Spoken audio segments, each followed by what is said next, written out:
ऐसी है जो सावन के सोमवार का व्रत करती है। कौन कौन ने करा था सावन के सोमवार का व्रत?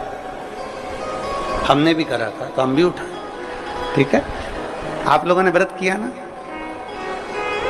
अब आप में से और हम में से कई माता बहन भाई ऐसे होंगे जो व्रत करे होंगे, तो उन्होंने एक टाइम फलाहार किया होगा, एक टाइम जम के बोलो भोजन किया होगा। आप में से कई लोग ऐसे होंगे जिन्होंने एक टाइम फलाहार करा तो दूसरे समय पर भी फलाहार किया होगा। आप में से कुछ लोग ऐसे होंगे जो एक टाइम केवल फलाहार करे होंगे, दूसरे समय कुछ भी नहीं लिया। बोलो बोलो, सही है कि गलत है? अब ईमानदारी से बोलना। आप में से कई लोग ऐसे होंगे जिन्होंने दिन भर कुछ भी नहीं खाया होगा, केवल एक गिलास दूध, एक फल और बाबा का प्रसाद लेकर और व्रत कर लिया। अब आप में से कई लोग ऐसे भी होंगे जिन्होंने दोनों समय भोजन करा होगा और सवेरे नाश्ता भी किया होगा, दिन में पानी पूरी भी खाई होगी, शाम को थोड़ा भगर भी, सब खाया। अब जरा बहुत गहन चिंतन वाला विषय है, जरा ध्यान दीजिएगा। एक व्रत करा, एक टाइम भोजन, एक टाइम फलाहार। एक ने व्रत करा, दोनों समय फलाहार। एक ने व्रत किया कि मैं कुछ नहीं खाऊंगा, एक फल, एक गिलास दूध। एक ने सब कुछ खाया, मतलब दिन भर भोजन कर, दिन भर भोजन कर। अब जो एक समय फलाहार कर रहा है वो भी शंकर का भगत है, जो एक दोनों समय फलाहार कर रहा है वो भी शिव का भगत है, जो एक फल ले रहा है और एक गिलास दूध ले रहा है वो भी शिव का भगत है, और जो दोनों समय भोजन कर रहा है वो भी शिव का भगत है। अब शंकर जी से पूछा जाए कि इनमें से तुम मुक्ति किसको दोगे, इनमें से तुम मोक्ष किसको दोगे,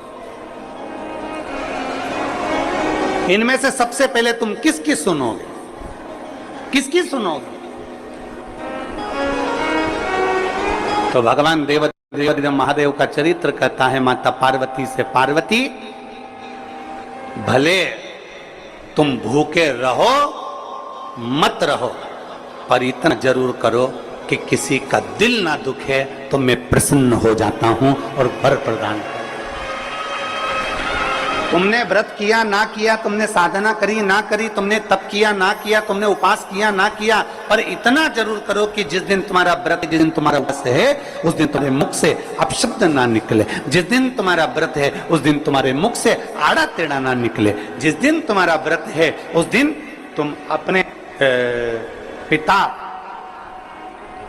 पति और परमात्मा, इन तीन के झूठे बर्तन अवश्य घिसे, अवश्य मांझे।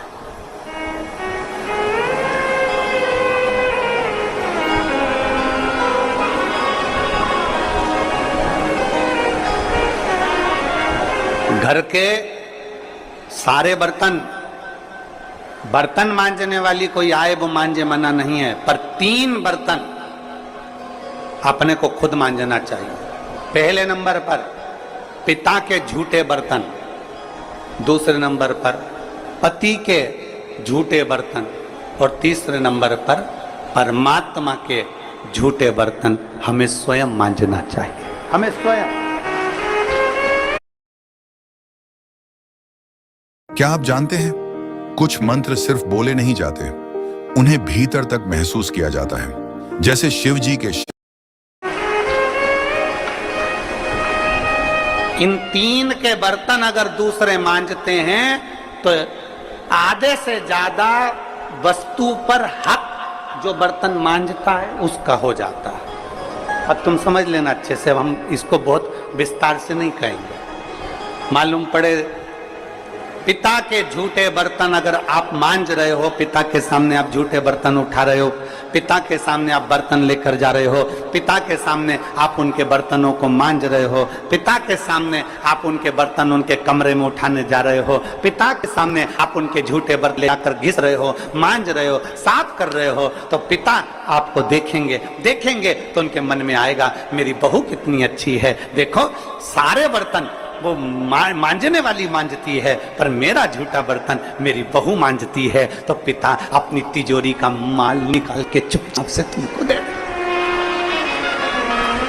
ये मेरी बहू है, सारे बर्तन दूसरे मांजते हैं पर मेरी बहू मेरे बर्तन मांजती है, मेरी बहू मेरी सेवा करती है, मेरी बहू मेरी चाकरी करती है, मेरी बहू मेरे बर्तन घिसती है। दूसरे नंबर पर पति के बर्तन, पति ने जिस बर्तन में भोजन किया है उसका बर्तन मांजने वाला नहीं, उसके बर्तन पत्नी को मांजना चाहिए। और अगर पति के झूठे बर्तन कोई दूसरा मांजने लगता है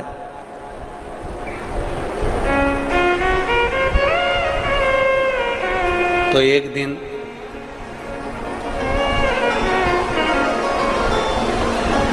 सेठानी नौकरानी और नौकरानी सेठानी हो जाती है। वर्षा नहीं, बहुत सावधानी, बहुत सावधान। पिता पति के झूठे बर्तन भी पत्नी को मांजना चाहिए। स्वामी के झूठे बर्तन मांजोगी, पति की दृष्टि में आएगा सारे घर के बर्तन दूसरे मांजते हो पर मेरी पत्नी मेरे बर्तन मांजती है, पत्नी मेरे झूठे बर्तन उठाती है, मेरी पत्नी मेरे झूठे बर्तन संभालती है, मेरी पत्नी मेरे झूठे बर्तन उठाकर रखती है। मतलब उसकी दृष्टि में आपका भाव बढ़ता चले जाएगा। तो आपको जिस दिन तुम बोलो कि मुझे ये चाहिए, पति को याद आ जाएगा ये मेरी सेवा करती है, झूठे बर्तन तक संभालती है, तो तुरंत साड़ी भी दिलाएगा, करवा चौथ की अंगूठी भी दिलाएगा, निश्चित। एक पिता, एक पति, और तीसरे नंबर पर बोलो, सब बोलो जम के जरा, परमात्मा। तुम्हारे घर में भगवान का मंदिर है, तुम्हारे घर में छोटा सा शिवालय है, तुम्हारे घर में छोटा सा देवालय है, तुम्हारे घर में छोटा सा मंदिर बना हुआ है, उस मंदिर में तुम भगवान की पूजन करती हो, पूजन करने के बाद भगवान को स्नान कराती हो, स्नान करा हुआ बर्तन रखा रहता है, लोटा रखा रहता है जल चढ़ाने वाला, भगवान के भोग लगाने की छोटी सी कटोरी होती है, भगवान को पानी पिलाने का छोटा सा लोटा होता है, कलश होता है, झारी जी होती है या कोई गिलास होता है।